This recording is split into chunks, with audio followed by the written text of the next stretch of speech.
Uh-huh. I just feel like I've been around the block, ripping up fantasy stock, working around the clock. Look at the view from the top. Researching rookies a lot? No, I just be listening to pods. Yeah, one in particular, I'm just a messenger. Let me just pass on the rock. Browning, brunning, pruning, pronouncing ain't what he's doing. What he's doing is not losing, but infusing you with new things. And there's Dennis the Bennett, yeah. The man is a menace, yeah. Building a dynasty, some of the finest things. Promise you, you won't regret it.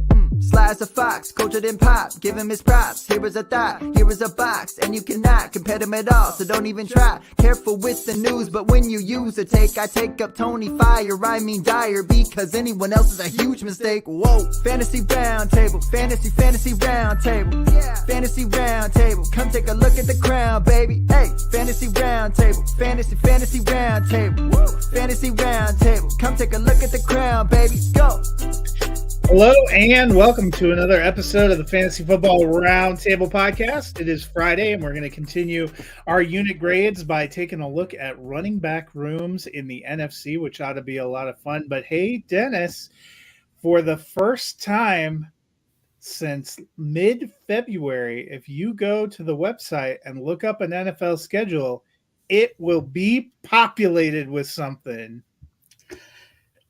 You know, I am probably the least interested in schedule release. I saw somebody post a tweet the other day.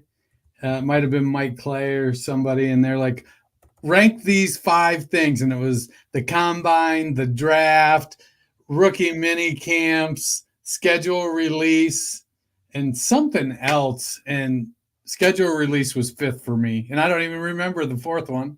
I mean, for me, it's the draft and it's the combine, mini camps. Those things matter to me.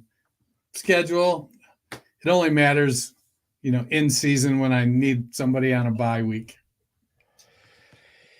Yeah, and so speaking of bye weeks, let me pull it up. I captured the picture. So bye weeks will start in week 5. And they start off on a brutal note with both the Lions and the Eagles getting an early bye, which is a tough nut to swallow for fantasy folks. And then week 6, Chiefs, Dolphins, Rams all go on a bye. Some fantasy goodness. Week 7, Cowboys and Bears. None in week 8. They did this last year where like in the middle of the bye week run, they're like, we're not doing it. And then, you get not weeks 9, 10, 11, you have bye weeks. 6 teams on a bye week 12. That gets tough. And you're talking about Bills, Falcons, Bengals, Jaguars, Saints, and Jets, which unless Aaron Rodgers dies, is going to be 6 fantasy relevant teams, we suspect, given all the pieces there. Then for Thanksgiving week, they give you all your players back, which is great because week 13 used to be the final week of the regular season, but now with the schedule shift, it's week 14, and 6 more teams on a bye, including the Ravens, the Texans, and the Colts. I don't know if people are going to be as sad about the Broncos, the Commanders, and the Patriots in terms of their fantasy, but I'm not excited if I'm looking, what if you had Lamar Jackson and CJ Stroud and you're cruising toward the playoffs until the penultimate week?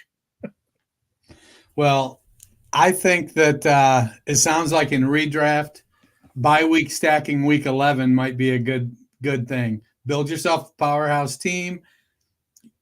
Week 11, let those 6 powerhouse teams ride your bench, take the L, cruise to the playoffs. In Dynasty, it's always fun to look at the schedule release because you can't really do anything about it and see like if your entire team's obliterated one of those weeks. I mean, and it's not that I don't care about the schedule release.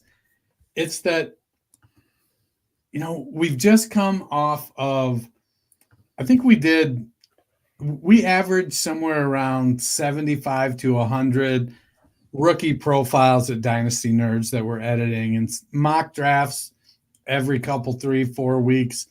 And, it's just in Dynasty, our season, starts in January, and then we're running up to the combine, and then the draft, and then it's rookie drafts. And by the time we get to the schedule release, I'm just like, screw it. I'll let smart people like you talk about it, and I'll just listen and be like, oh yeah. Well, I'll tell you that the only thing I really care about, really about the schedule, I like to see who the Broncos are playing when. I like to see some of the matchups and stuff, but why I really care for it to come out is as soon as the schedule populates, and don't think I haven't done this 6 times since yesterday, you can start running the schedule simulator and playing out the season and doing your first wave of playoff predictions. Dude, when I do my playoff predictions? The day About 2 hours before we talk about them. I was going to give you credit the day before, but all right. Well, I've done my scenarios a few times looking at, but I feel like I've gotten into, I must have a feel for what teams I like right now, which always probably changes by the time you get into preseason. But so, you talk about running the simulators. Now, what do you use? Let's share with our, this is Dynasty season. We have a lot of hardcore fans that listen. Share with them so maybe they can go run their own simulators.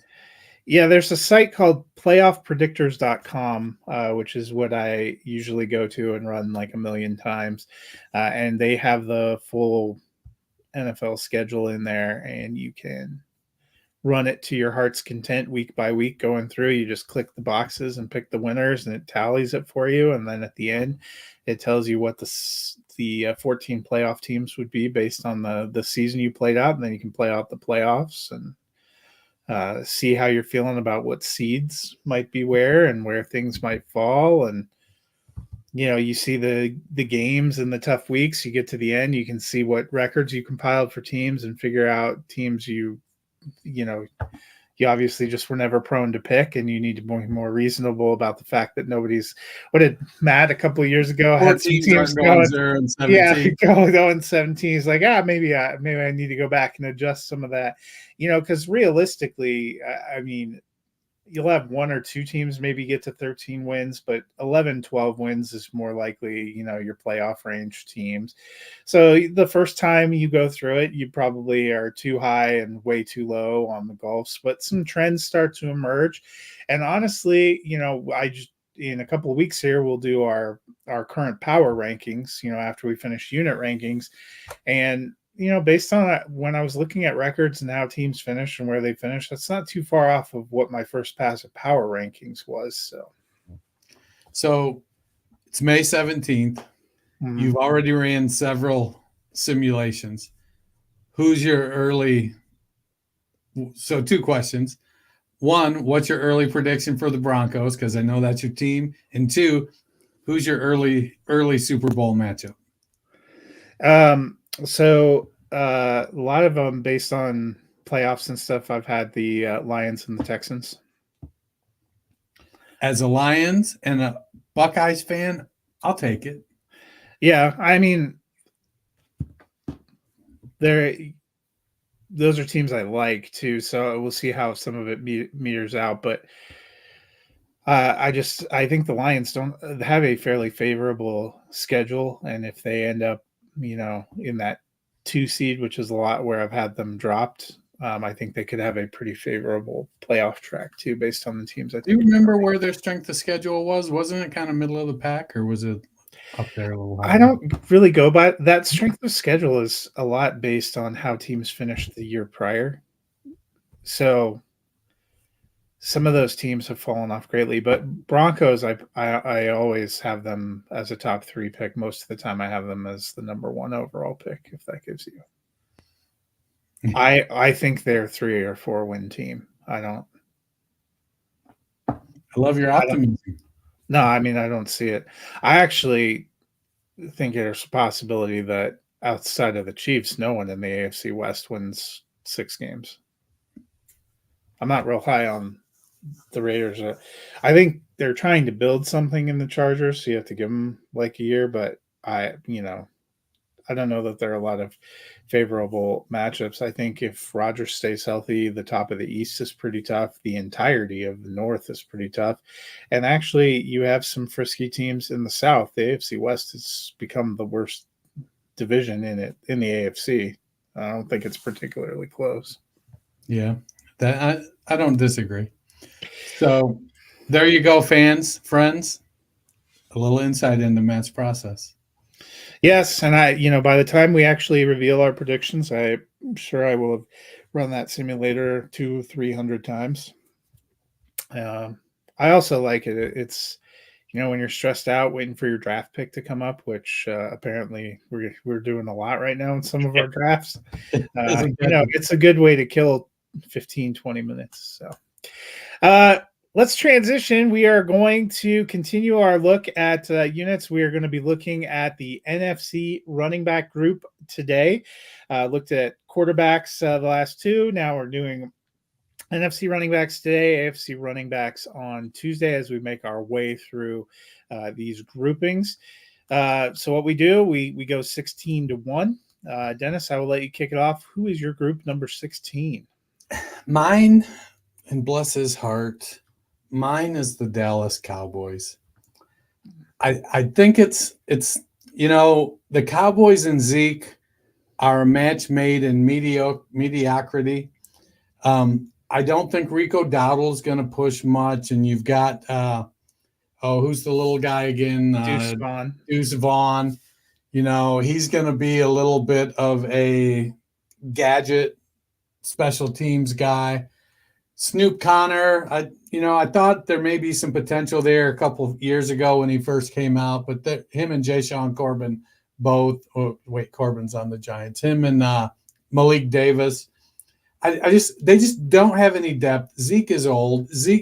They're going to be a passing team, a pass-first team. And, if it's point per blitz pickup, Zeke might be a top 5 RB, but it's not point per blitz pickup. So I've got, while there's some other rooms that aren't great, I think it's going to be a situation where Dak throws the ball 600 times and Zeke gets 175 carries, but he's not terribly productive with them. So you and I have the same bottom two teams, just in a different order. So you have at 15, you have the Giants. I have the Giants at 16. And I have the Cowboys at 15. I don't have a particular love of the Cowboys room. I don't disagree with you that it's not that impressive. I will ask you one question. Last year, PPR scoring, who finished higher, Ezekiel Elliott or Devin Singletary? And hazard a guess at where they finished. So I'm trying to remember when Ramondre got injured. They probably finished back to back, and I'm still gonna say I'm gonna pretend it's not a trick question. I'm gonna say Singletary. I'm gonna say RB 27 and RB 28. They finished almost back to back. Ezekiel Elliott finished as running back 30, averaging 10.3 points per game. Devin Singletary finished as RB 32, averaging 9.8 points per game. I like Singletary. I think he's fine. I don't think Zeke is any great shakes either, but I actually like Dowdle and potentially Vaughn, and God help me, potentially Royce Freeman better than anything that's behind Singletary in New York. I cannot fathom how the Giants didn't go harder at running back. I know it was not a great running back draft, but they didn't have to waste early capital. Maybe Tyrone Tracy Jr. is the second coming, and we'll have to see. I know there were people that thought Eric Gray had some potential, but we saw literally nothing from him so far. We haven't seen anything from Gary Brightwell. It's shocking to me when we get to receivers too. I didn't realize because I wasn't paying attention to this or doing it on purpose, but I actually have the Giants with the worst position group in each of these NFC unit rankings. I would rather have Dallas's collection of running backs. Now, if they hadn't signed Zeke, Dallas would have been at the bottom for me. But once Elliott, I like Elliott better than anything on the Giants. So to me, I feel like Devin Singletary is a little more explosive than Zeke. And he's going back to a system that he's familiar with, that he's going to be able to fit right in. And Zeke is as well. Well, maybe not. No, now with Kellen Moore gone. But Singletary is going to go to New York, and I don't think we're looking at 200 carries for him. But I do think he's going to be the guy there. And honestly, the reason I think Singletary and Zeke are kind of a wash. And last year's numbers kind of show that. I do think there's still some hope for Eric Gray. He's a 5'11", 209 pounder, flashed a little bit. He's somewhere between, Ramondre and Trey Sermon on the Oklahoma Sooner running back scale. But I do think there's some potential. And while Tyrone Tracy is more likely the second coming of Antonio Gibson than anything else, I think Antonio Gibson is probably Tracy's ceiling. The way running backs have been devalued, 10 years ago, or maybe not even that many, Tracy might have been a third-round pick or a late second-round pick because he's got good size, he's got good speed. But as we saw with Antonio Gibson, his Achilles heel was vision because he had played so much wide receiver, he wasn't a natural running back. Tracy is going to have to show that with just 1 year of running back under his belt in college, that he has decent enough vision. And so I'm giving the nod in the backups to the rookie just because it's like I did with Denver and Bo Nix. I mean, maybe it's not great, but you've got to there's a glimmer of hope that you're bringing in somebody brand new. I wouldn't be surprised, though. The Giants actually, one thing they have on the Cowboys is they still have a little bit of cap space, and there's going to be somebody of talent that gets set free in this cut down. There's going to be I wouldn't be surprised if the Giants try to add. Oh, me which either. Would definitely. I'm not saying I have the Cowboys miles ahead of them. I gave them a slight nod. So if the Giants are able to add to that room anything of substance, that probably. Yeah, it's like a 52-48 or 51-49. It's 51-49. Yeah, it might be 50 and a half to 49 and a half. We'll send it to the courts to vote. So who is your number 14? So at 14, I have the Washington Commanders. It's a team under construction, and I think, Austin Eckler looked washed last year. He looked slow. He's still a good receiving back. Brian Robinson and Chris Rodriguez are kind of the same guy. Now, Robinson did flash a little bit of pass receiving chops last year that I think we didn't expect because he wasn't used that way in college.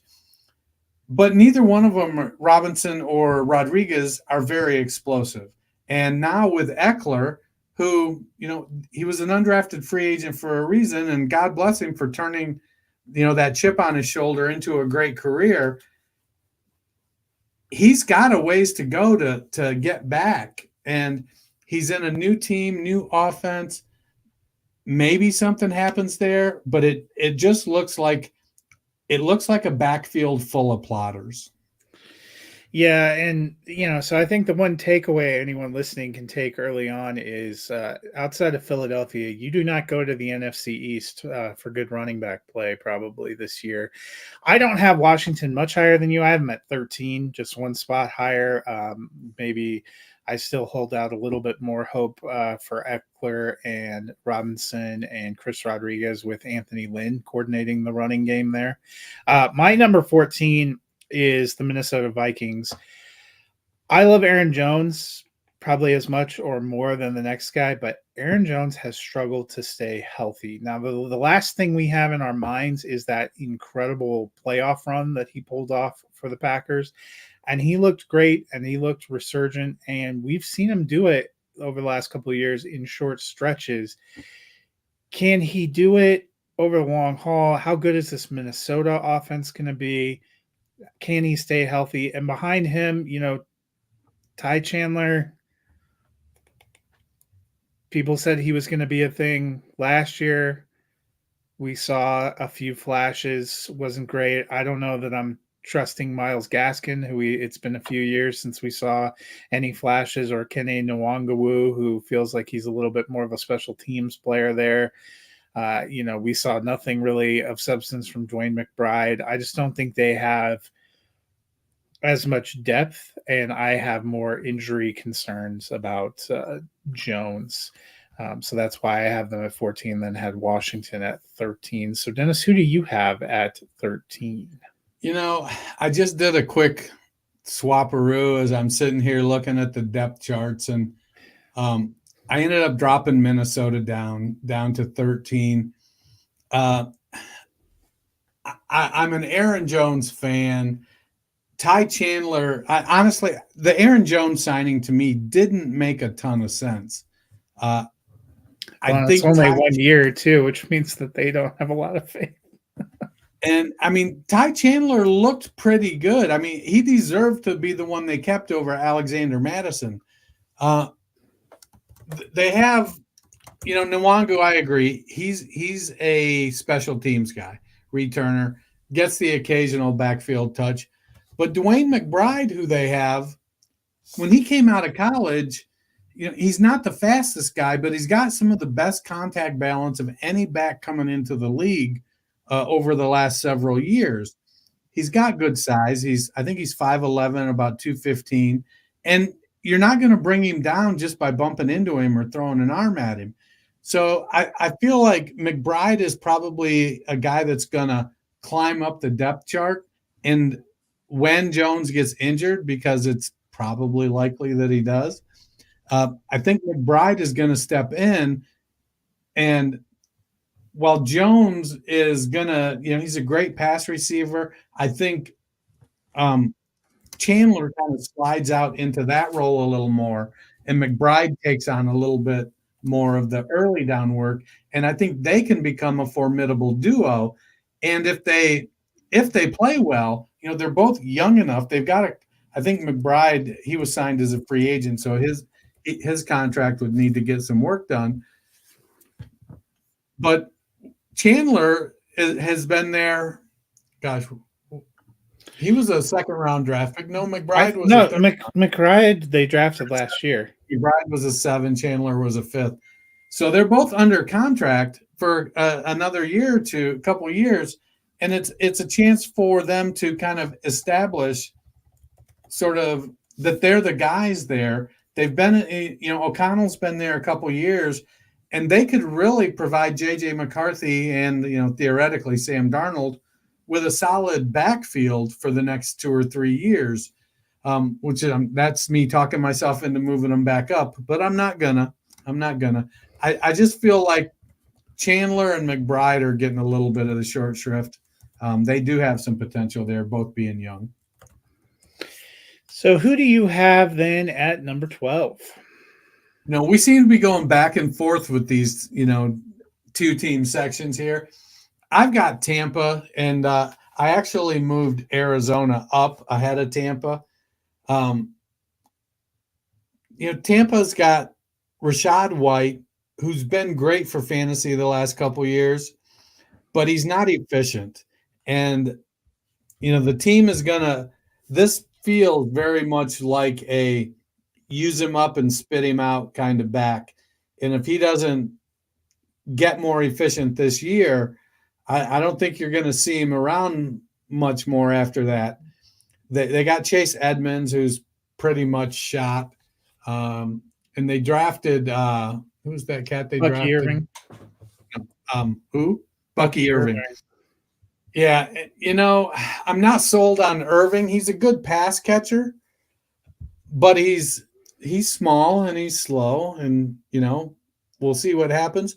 The guy that I like there is Sean Tucker, who's buried on the depth chart right now, but he's a 5'10". I think he's 210, 212 pounds. I do think, though, like we're laying out the R lads depth chart mostly so that you can see who's on the roster because I'm taking their positioning with a little bit of a grain of salt. Right. But Rashad White, he's been effective. He's a good pass catcher, an average runner. So I've got Tampa there, and above them, I've got Arizona. I love the drafting of Trey Benson. It feels like Arizona has kind of said, we love James Conner. We know James Conner's going to play hard, but James Conner's getting up there in years. He's going to get himself injured again because that's just what James Conner does. I like Michael Carter as a depth piece. They got DJ Dallas, who's mostly a special teamer. And then Imari DiMarcado, when forced into action last year, comported himself very well. So they do have some decent depth. Right now, it's going to come down to how long can Connor stay healthy, and when he does inevitably go down, how fast can Benson get fully up to speed? It's the running back position, and that's usually the easiest position to move up from college into the NFL. So, and that's what kind of caused me to move them up a couple spots and drop Minnesota and Tampa Bay down while you were talking. Yeah, so Tampa Bay, Arizona, I have them a little bit flipped. Obviously, you talked about having Tampa at 12, Arizona at 11. I have Arizona at 12, Tampa at 11. And it was kind of, it was a tough call, similar to Giants and Cowboys. And I think sometimes, you and I have teams about in the same ranges, and then it comes down to personal preference and maybe a little bit of wish dreams. And I like Rashad White a little bit better than anything on Arizona. I did love the Trey Benson pick. I think that's a great addition. I don't know what to make of Michael Carter. I loved him a couple of years ago. He seemed to really quickly fall out of favor with the Jets last year, but a lot of people seem to have. But then, that move to Arizona, they didn't really use him, even though they seem to have openings. I liked Amari DiMarcado and flashes. I don't know what to make. They have Tony Jones there, who's another kind of veteran guy who's done some things. I agree with you. DJ Dallas feels like more of a special teams kind of role player guy, but they've backed up Connor with Benson. I like that. I think Arizona is generally trending in the right direction, but I liked Rashad White. He was really good last year. He was an RB1 let me pull up his exact placement. I know he finished up in the top 12. He was at RP4 last year. He averaged 15.8 points per game. I thought that was pretty solid. His running got better. Tampa Bay has actually invested in trying to improve that offensive line, which, let's be honest, it couldn't have gotten a lot worse. We'll see, if Bucky Irving develops into anything. I am, like you, still holding out a little bit of hopes for Sean Tucker. I think Chase Edmonds kind of a depth piece, but we've seen Edmonds make some contributions. It feels like to me they have a certain type of running back that they're going for with kind of White or Irving and Edmonds there, which suggests to me they don't have any intention of being like a power rushing offense, which is, it's fine. Who is your number 10 team? So 10, I have the Carolina Panthers. This is, Jonathan Brooks coming off the injury, a ton of potential. I mean, I feel like I'm selling them short a little bit. Chuba Hubbard came in and, he's been there for a few years now. Played fairly well last year under Frank Reich. He made Miles Sanders into a ghost. Maybe Miles Sanders did that himself. Then they've got Raheem Blackshear and Mike Boone and my guy Rashad Penny for depth. I'm hopeful that I'm hopeful that Brooks will elevate this running back room and become a top,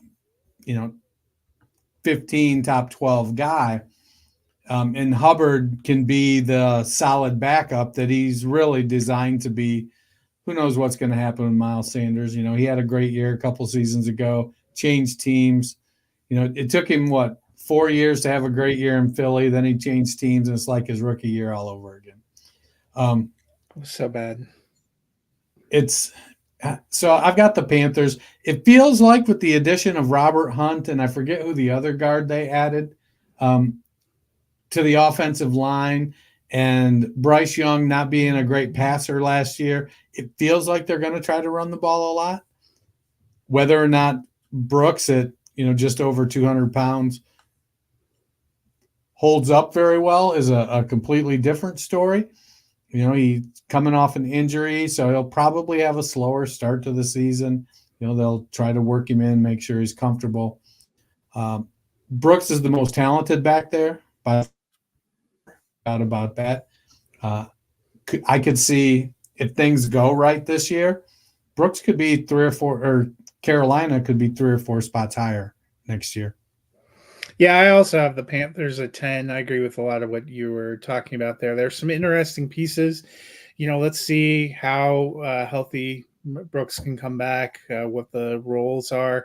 I mean, I'd be encouraged because Dave Canales, who was running the offense in Tampa Bay last year, got a lot out of Rashad White. Ended up, as I just mentioned, he finished as running back 4 in fantasy. Can somebody do that in Carolina? Are they going to be more of a tandem approach? Be curious to see what they do there. Who do you have at number 9, sort of the top of the first half? So at 9, I've got the New Orleans Saints. This may be bad for 2024 because anecdotally, but I think until they make some changes to that running back room, it's probably not going to be great. Now, Jamal Williams, or as he was last year, Jamawful Williams, does that every other year. 2 years ago, he scored 22 touchdowns?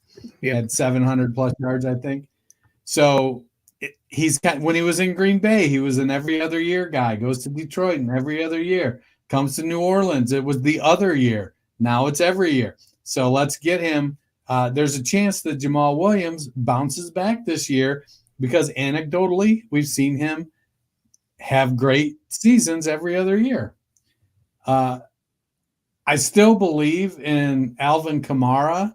He feels, and when I look at him, he doesn't look like he's suffering the agility and athletic losses that, say, Austin Eckler did. Now, Kamara's a bigger back, 5'11", 215 versus 5'8" or 5'9" and 205. So he is a bigger back than Eckler. But by and large, he still looks like he's got a couple, 3 good seasons as that receiving back with the occasional running.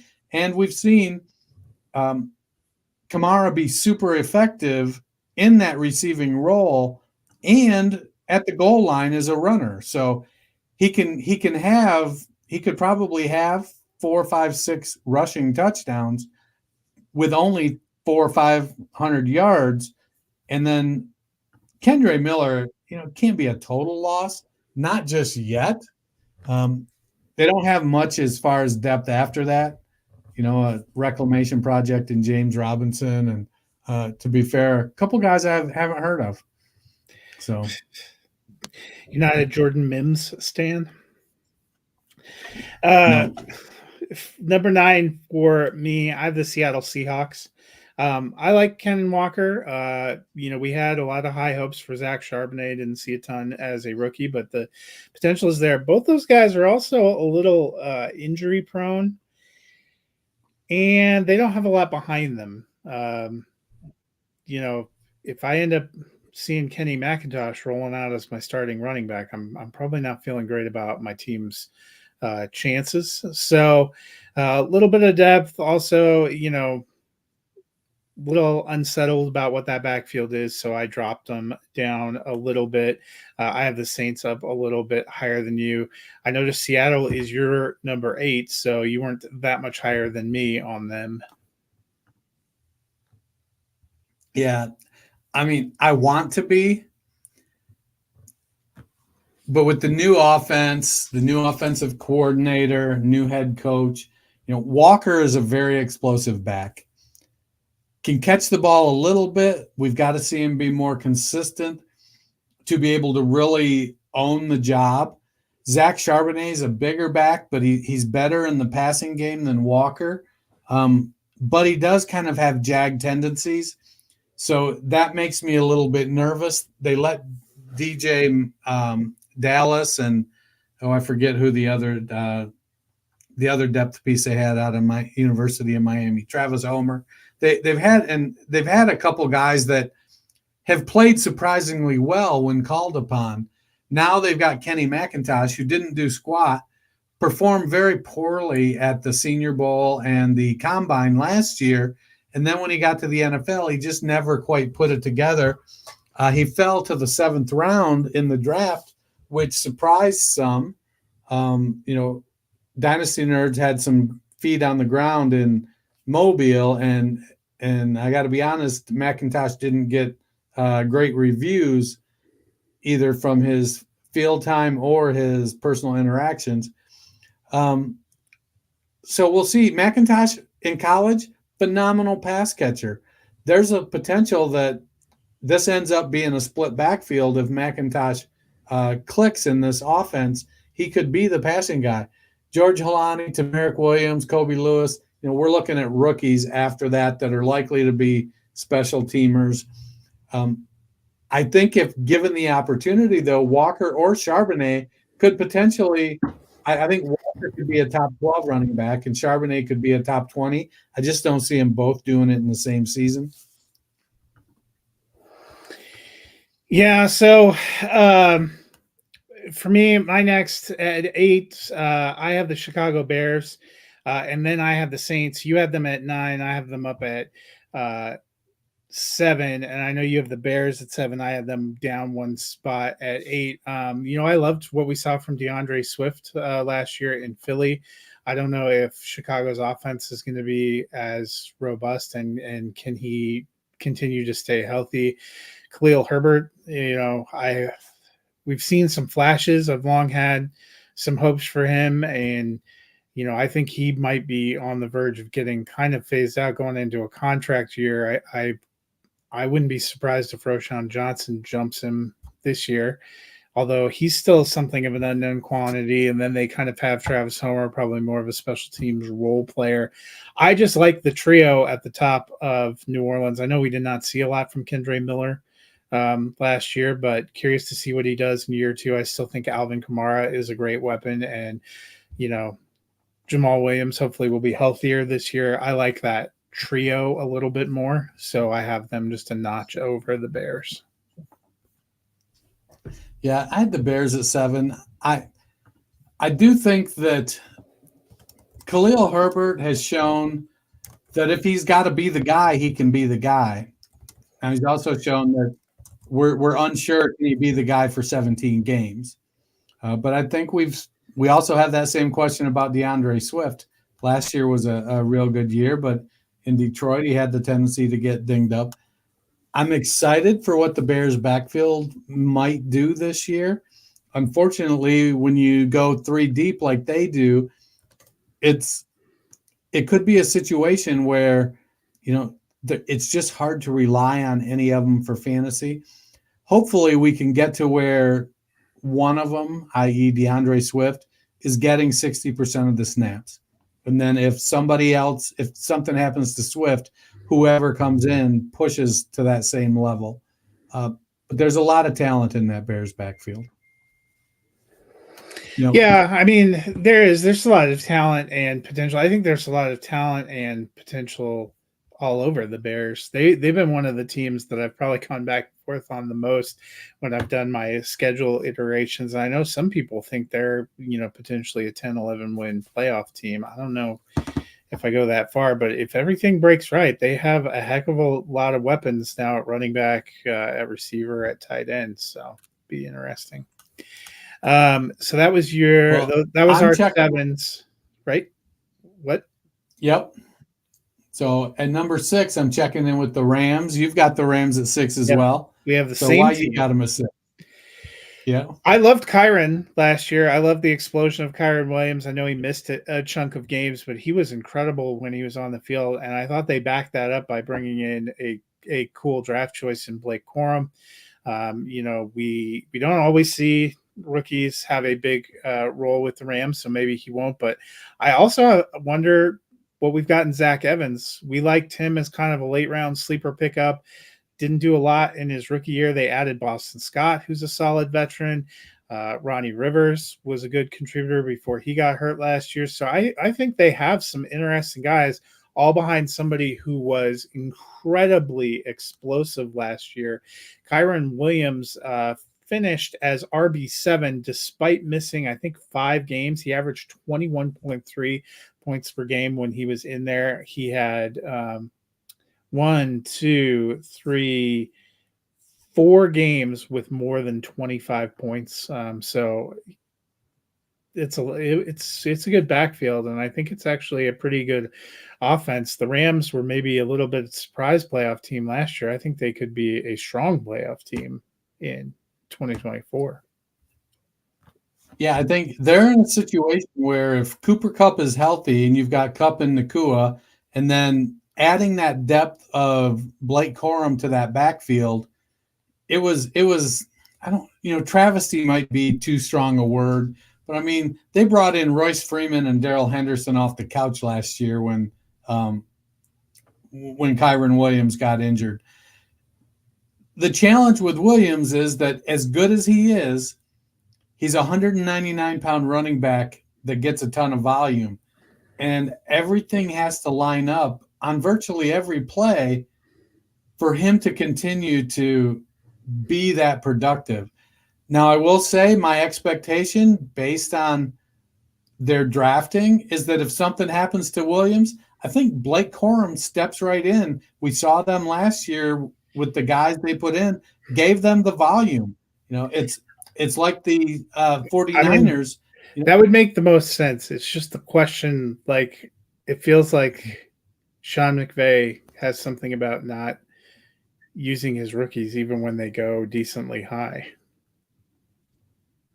To me, it felt like Kenray Miller didn't earn the opportunity. And I don't know that maybe Blake Corum will be in the same situation, or Zach Evans, my bad, not Kenray Miller. Even Kyron, who we saw take off last year, never sniffed the field the first year. Darrell Henderson. I think he was injured. I think they put him on IR as a rookie. Darrell Henderson didn't get to play as a rookie. Cam Akers didn't get in until week 17. Yeah. I mean, and they took Akers. It'll be interesting to watch. I love what Kyron Williams did. To me, if I'm rostering Kyron Williams in Dynasty, if I'm holding, it's because I'm a top 2, maybe top 3 team, but I'm paranoid about him breaking. I said last year, ride him until he breaks, and he's gonna. But ride him until he breaks, and when he comes back, ride him some more. I won. That's what Sean McVay does with his backs. I won a dynasty league last year, and Kyron Williams, one of my starting running backs. Darn if I didn't use my back of the first round pick to grab Blake Corum, just to, Well, I'm like you. I'm won our listener league. She picked up Kyron Williams along the way as well. I had, Kyron was the guy that I had tucked away on a couple of practice squad rosters in Dynasty, same as I have like Evans on a couple. And, every once in a while that, holding the guy that that's why you got those practice squads or end of bench spots. If you don't need them to play, you hold them for a year and see what materializes. And what materialized was something delightful. Who is your number 5 as we go into the top 5? So at number 5, I got the, one of the most polarizing backs because he's got so much potential. He's on a new team. He just, as good as he's been over his career, doesn't quite seem to hit the potential that we think he has. And that's Philadelphia. They signed Saquon Barkley. They drafted Will Shipley. They still have Kenneth Gainwell. Picked up Kendall Milton, who's, I got to be honest, I don't know why Washington didn't pick up Kendall Milton, because he's their kind of back. Like, they have a whole bunch of those guys. They figured they Then, were all set with Jeremy McNichols. Yeah. Tyrion Davis Price there and Lou Nichols. So outside of Shipley, it's really a bunch of free agents. So Saquon should get volume. And that's always been kind of the rub in Philly, is that Sirianni he didn't, even in Sanders' really good season there, didn't get much in the way of red zone opportunities. And so I feel like Saquon, because of who he was as a prospect and how he's performed, and he's 6 foot tall and 230 pounds and so athletically gifted, I feel like Saquon is going to break that Sirianni trend, and he's going to get the red zone opportunities. He's not going to get subbed out for a receiving back consistently because of how good he is as a pass catcher. And then you got Boston Scott, or not Boston Scott, he's on the last one. And then you got Kenneth Gainwell, who has a nose for the end zone, even though he's not super big, is a good pass catcher. And 3 or 4 years ago in college, Will Shipley was in the argument to be the RB1 in any particular class. Shipley is probably more suited to be an Austin Eckler type of back, but he does have a little more size than Eckler. Phenomenal pass catcher, explosive runner. I've got Philadelphia at number 5. Yeah, and I'm not much higher than you. I have the Eagles at number 4. I loved that Saquon addition. He was RB13 behind a really poor offense in the Giants. And the greatest thing probably for him is not only coming to a better team in the Eagles, but also Sirianni has laid down offensive play calling in favor of Kellen Moore, a guy that we've seen use his backs really well in the past when he was in Dallas. So that gives me Zeke Elliott treatment. Or Tony Pollard. I mean, think about that season that got Tony Pollard. The franchise tag was the last year for Kellen Moore there. So I have them at 4. I have Green Bay at 5. I know you have them at 4. I love the Josh Jacobs signing. I think drafting Marshawn Lloyd was good. A.J. Dillon's still there for depth. I don't know. I don't put a lot of stock in what's behind them. But those are 2 really good backfields. It was an easy call for me to put them in the top 5. I just like Saquon and Kellen Moore a little bit more. Yeah, I don't hate it. I think LaFleur is doing a very good job in Green Bay. They did spend a little money on a little capital on offensive linemen this year, so they need that. They've got a young quarterback with some young wide receivers that are blossoming. I think Josh Jacobs comes in there, and while his contract is structured funny, as in they can get out of it after this year, even though it's a 4-year big money contract for a running back, they can get out. It's basically a bunch of 1-year contracts that allow them to get out. I think Jacobs is there for 2 years. I think he's going to come in and have a good year this year. Marshawn Lloyd, he was anywhere from RB2 to RB5 in any given draft analyst rankings this year. He's a yoked up back. He's a 5'9" or 10, 215 pounder, very solid. Looked good at USC last year. He comps athletically. He's like a 97%, 95% Aaron Jones athletically. That's how close they are. So it's not going to be the same when you have Josh Jacobs. A.J. Dillon becomes your 3rd string back, which is good for the Packers, not as good for Dillon. So I've got him at 4. Well, I mean, Dillon didn't impress in a contract year last year, and he had plenty of chances to shine and to show his worth on a team that's actually put together a decent offense. So, I mean, I think he's fortunate that he landed back where he did. Number 2 and 3, you and I have the same number 1, but number 2 and 3, we have them slightly reversed. I have the 49ers at 3. Obviously love Christian McCaffrey. I think Elijah Mitchell is a great number 2, and they have a lot of interesting prospects. My number 2 is Atlanta. I love Bijan coming out. He's a little bit younger. I think Tyler Algier I like as a number 2 back a little bit more than Elijah Mitchell. You have 2 guys that have been 1,000-yard rushers there. They may not have a ton of depth beyond those 2 either, but it was kind of a little bit of a coin flip. I have Atlanta 2 and San Francisco 3. You saw it the other way. So what had you put them the other order? I feel like Atlanta goes a little deeper. Or excuse me, San Francisco goes a little deeper. And the San Francisco offensive scheme is set up to allow whatever running back is in there to have success. Elijah Mitchell's great. If everything goes like it's supposed to, none of the San Francisco backs really get much of a sniff. It's Christian McCaffrey. But in Atlanta, I think Tyler Algier may be better than any backup in San Francisco. Algier's a good back, and really, it's funny if he had timed better and measured better athletically. Even if he performed the way he did, I think it would have improved his draft capital and allowed him to maybe. Now that doesn't say they wouldn't have still taken Bijan, but after the rookie year that Algier had, I think there was, for managers that rostered Algier, some hope that maybe they address a different area of need rather than take the most recent generational running back to come out and then not use him as much as you should.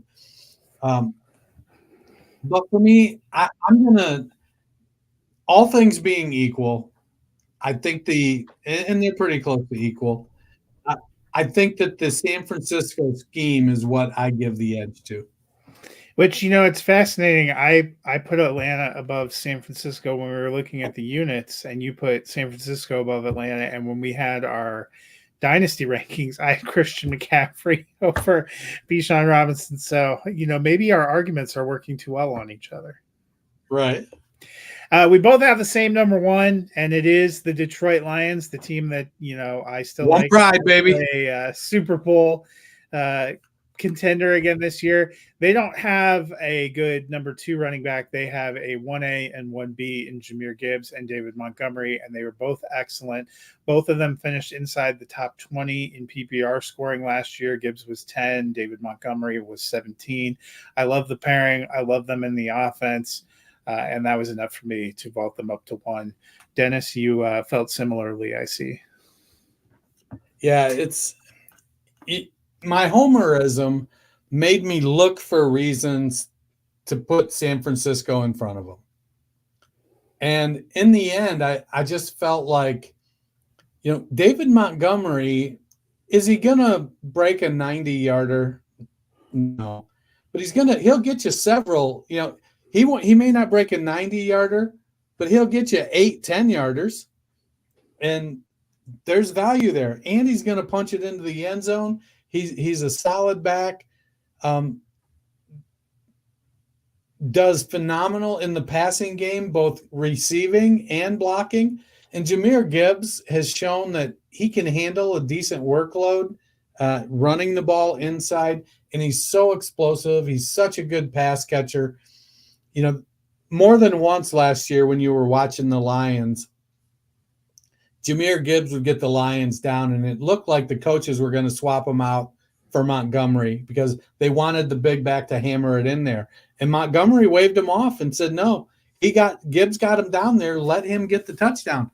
And Gibbs did. He gets it in the end zone. He's not as big and bulky as Montgomery, but we've seen other backs that just have a nose for the end zone, and Gibbs is one of those. I'm still confused about the Sione Vaki pick in the 4th round. He played a lot of safety in college. They're listing him as a running back. So I'm like, oh, he must be a special teamer. But I've seen him get drafted in rookie drafts. And so honestly, I'm going to have to look more at him. They've got some decent backups. Craig Reynolds, when called upon, Zonovan Knight, Jamar Jefferson, and they added Jake Funk to the mix. Not all these guys are going to make the team, but these are guys that, when called upon, have performed. I don't think I want any of the four starting a 4 to 6 or 8 game stretch for me. But if I need a game out of one of them, I'm comfortable getting it. Well, and we've seen Zonovan Knight, a couple of years ago with the Jets, stepped in and had some interesting games. So, and Craig Reynolds definitely is a Dan Campbell kind of guy, runs hard at least. But let's hope nothing happens to both of the Detroit backs. Wishing them nothing but good health, both that running back, quarterback, receiver, because they have some great top end talent. I think the one knock I would say that makes me a little nervous about Detroit is they don't have incredible depth in some of these places. Yeah, we're gonna have to see. That line it's been great, but they need to need to replenish. Well, that'll do it for us today. We will be back looking at the AFC running back rooms on Tuesday. And let me tell you, interesting kind of group of teams and rooms there. I had a little bit of a trouble putting them in an order. I'll be curious to see how close you and I match for that. But Dennis, if people have some free time this weekend and looking for something to fill it and it's not the UFL games, what can they do? They can head on over to their favorite podcast platform, give us a like and a subscribe, hit that follow button, leave us a rating, leave us a review. Go out on the Xbox, the old Twitter machine, and find us. Find our handle there. Roundtable FF is the @ and give us a follow. We're trying to do more with the show handle, and my day job caused me to have to learn to use some video editing software. So at some point we might even post some videos on our Twitter. And we finally got our act together, and every episode that we do runs live over our Twitter feed too. So that is a great place to find. In fact, judging by the numbers that I'm seeing right now, looks like quite a few of you are watching it there right as we speak. Well, they're watching, or maybe they just got it on in the background, whatever. Just keep doing what you're doing, folks. I think our viewer numbers are going up the more that we put these our lads charts up and minimize our faces off to the side. Might be something to keep track of. But that'll do it for us today. I hope you guys have a wonderful weekend. We will see you again on Tuesday as we look at some of those fascinating AFC running back rooms.